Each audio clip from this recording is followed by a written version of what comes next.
আসসালামু আলাইকুম। শিরোনামে আমন্ত্রণ জানাচ্ছি আমি মৌসুমী রেদওয়ান। খুচরা পর্যায়ে বিদ্যুতের মূল্য গড়ে 21% বাড়ানোর প্রস্তাব দিয়েছে বিদ্যুৎ উন্নয়ন বোর্ড।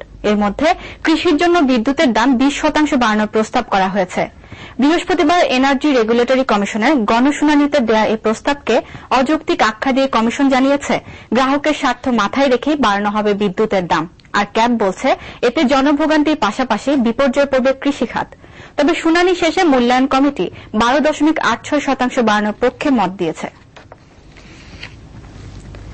মানব সম্পদ, মাথাপিছু আয় সহ আরও কিছু ক্ষেত্রে অন্যান্য স্বল্পোন্নত দেশের তুলনায় এগিয়ে থাকলেও এলডিসি তালিকা থেকে বেরিয়ে আসতে বাংলাদেশকে অন্তত 2031 সাল পর্যন্ত অপেক্ষা করতে হবে বলে মনে করে centre for policy dialogue CPD.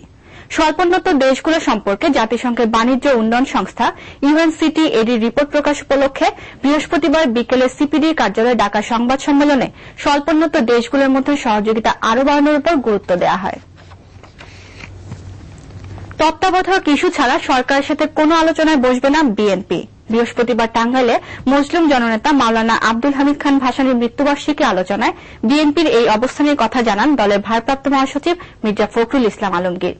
দেশে আইনের শাসনের নামে আওয়ামী লীগের শাসন চলছে বলেও অভিযোগ করেন তিনি।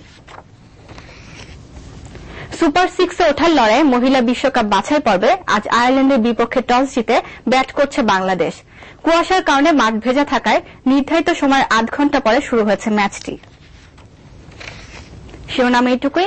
12টায় রয়েছে মধ্যাহ্নে খবর, দেখার আমন্ত্রণ রইল।